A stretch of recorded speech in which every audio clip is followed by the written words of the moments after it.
وقدہ کی جگہ یا سنن کی جگہ قضا نماز پڑھنا افضل ہے یا سنتے پڑھنا افضل ہے؟ ایک بات یاد رکھیں، جس عبادت کا جو ٹائم ہے اس ٹائم پہ وہ عبادت کرنا افضل ہوتی ہے۔ یہ نہیں ہے کہ ایک ہماری نماز چھوٹ گئی اور ادھر دوسری عبادت کا ٹائم آ گیا، اب اس کو چھوڑ کے اس عبادت کو ہم ادا کر رہے ہیں جس کا ٹائم ہی گزر چکا ہے۔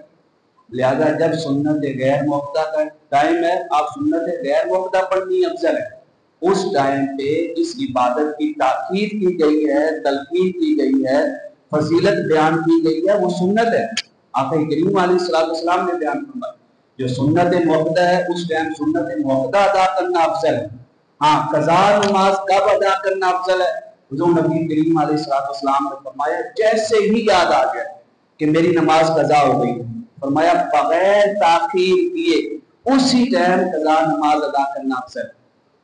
یہ نہیں ہے قضا نماز چھوٹی یا کل کی عصر کے ٹائم آئے اب یہ اختیار ہے، اب سنت غیر موقع پڑھیں یا قضا پڑھیں، چلو جی قضا پڑھ لیتے ہیں، سنت غیر موقع چھوڑنا نہ، سنت غیر موقع کا ٹائم ہے تو سنت غیر موقع ادا۔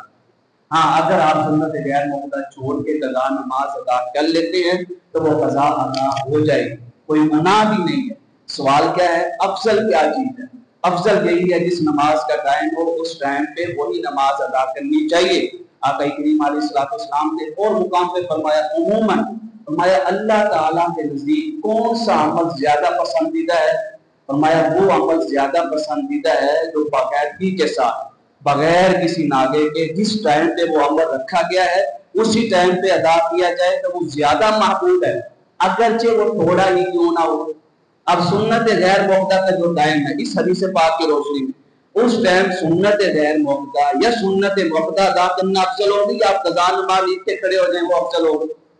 ہاں، اگر کسی کی ایک دو نمازیں چھوڑی ہیں پوری زندگی میں، 3 نمازیں چھوڑی ہیں، 4 چھوڑی ہیں، 5 چھوڑی ہیں، وہ تو پہلے قضا نماز بھی ادا کرے گا پھر دوسری نمازیں ادا کرے گا۔ ہم تو ایسے لوگ ہیں مطلب یہ کیا سینکڑوں نمازیں چھوڑ چکی ہیں، تو لہٰذا قضا نماز کے لیے آپ اپنا ٹائم رکھیں۔ ہاں، جو نوافل ہم پڑھتے ہیں نماز کے ساتھ ان نوافل کی جگہ قضا نماز پڑھ لیں گے تو وہ زیادہ اچھا ہے، کیونکہ نوافل کے اندر گنجائش ہوتی ہے کہ چاہے پڑھ لے چاہے چھوڑ۔ اللہم صلی علی سیدنا